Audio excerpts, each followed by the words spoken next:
এই ঠাকুর ভাসানোটা সব থেকে বেশি আনন্দ হয়, কিন্তু প্রত্যেক বছর আমি কিন্তু ভাসাতে আসতে পারিনি।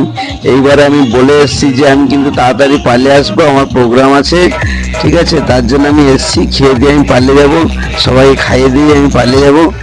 এই কিন্তু গাড়িতে করে সবাই সব খাবার নিয়ে চলে গেছি, সবাই কিন্তু সবাই গাড়িতে, বৌদি দিদি সবাই উঠে পড়েছে এবং আমরা যাচ্ছি রেল লাইনের কাছে, গাড়ি দাঁড় করে দিয়েছি, কারণ রেল যাচ্ছে বলে গাড়ি দাঁড় করেছি। সেখানে একটু আনন্দ ফুর্তি হচ্ছে, দেখছি ট্রেন যাচ্ছে দুর্গা জায়গায়, তার জন্য আমাদের গাড়ি দাঁড়িয়ে আছে। তারপরে আবার চলবে, চলতে চলতে এখন গাড়িতে উঠে পড়েছি, আমরা যাচ্ছি নদীর পাড়ে, সেখানে উধম নাচ নাচা হবে, তার জন্য সেখানে যাচ্ছি।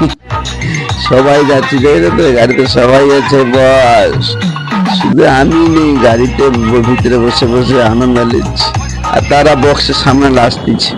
দেখ এখন আমরা চলে যাচ্ছি নদীর পাড়ে, এটা দিয়ে হয়ে এইটা একবার নদীর পাড়ে যাবো, সেখানে অ্যাকশন শুরু হবে। দেখছি তো রাস্তাটা দেখলেই কেমন লাগে, দেখ কেমন লাগে, এইবারে হবে তো সেটা।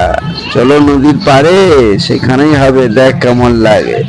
প্রথমে আছে সাউন্ডের গাড়ি, তারপরে আছে আমাদের কিছু ঠাকুরের গাড়ি এবং তার সাথে কিছু মানে বৌদি দিদি আছে, তারপরে আমার তো আছে সব মেয়ে ভর্তি, কিছু করার নেই, যারা তারাই তো আছে এই গাড়িতে পুরো ভর্তি। আমরা যাচ্ছি, ঠিক আছে? সেদিকে এত গাড়িতে লাগছে, মানে গাড়ি হেলিয়ে দিচ্ছে, কিছু করা যাচ্ছে না, সোজা রাস্তায় চলতে আছে। চলতে রাহো নদীর পাড়ে, সেখানে যাবে উধম নাচ নাচতে, তারপরে ঠাকুর বিসর্জন হয়ে আবার কাঁদতে কাঁদতে আসবে। সেই হচ্ছে আমাদের দাদা বৌদি দিদি সবাই আছে এইখানেই। কেমন কেমন করে হবে সেটাই তো দেখাবো, তাই তো?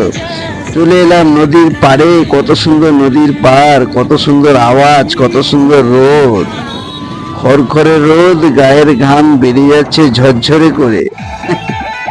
চলে এলাম নদীর পাড়ে, এখানে এসে উধম নাচ, বক্সের গাড়ি রেখে দিয়েছে, সাউন্ডের গাড়ি রেখে দিয়ে তারপরে ভাই আমরা খেলেই আগে, তারপরে যাওয়া হবে। আমরা কিন্তু খেলাম আর সবাইকে খেতে দিয়ে দিলাম, এবং যারা জল খাবে তারা সাইডে চলে গেছে, এখানে জল খাবার লোক কম আছে।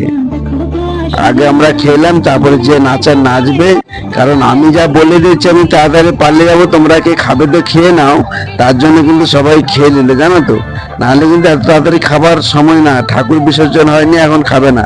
শুধু আমি বলে দিচ্ছি আমি 2টা পর্যন্ত থাকবো আর থাকবো না, তার জন্য কিন্তু তার মধ্যে একটু লাজ, গান চললে কিন্তু কোমর পাকাতে ইচ্ছা করে, জানো তো?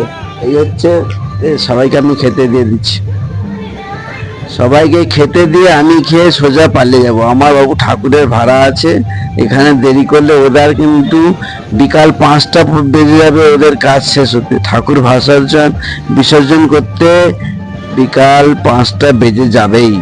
তারপরে কে কাকে নিয়ে যাবে সে তো বলা মুশকিল, আগে খাওয়া দাও, আনন্দ করো, ফুর্তি করো, ঠিক আছে? আমরা কিন্তু সবাই আনন্দ করে খেয়ে দিয়ে একটু লাচালাচি করলাম, সবাই কিন্তু খেয়ে দিয়ে রাস্তার ধারে প্রচুর ধুলো উঠছে, যাই হোক এখানে একটু গাছের পাশে ছাই আছে, সেইখানে আমরা খেতে বসে বিন্দাস হয়ে নাচরে, বিন্দাস হয়ে থাকরে, মন ফুর্তি করে সবাইকে খাইয়ে দাইয়ে সবাই কিন্তু আমি কিন্তু 2টোর সময় পালিয়ে আসবো বলে তাড়াতাড়ি যা বলেছি খেয়ে দিতে, আমরা খেয়ে এলাম। যাই হোক খাওয়া দাওয়া করে সব, এরপর তো বৌদি নাচবে, কিছু করার নেই, সে নাচ তো বন্ধ হবে নি, কখন বন্ধ হবে আমি জানি না, জানতে পারবো না। তার সাথে আমাদের এই কালুদা আছে, ভোলাদা আছে, তারা একটুকু মস্তি নিচ্ছে, তাদের সঙ্গে আমি একটুকু আনন্দে থাকলাম। খেলে যে মস্তি হবে তা না, কিন্তু আমি তো এসব খাই না বস।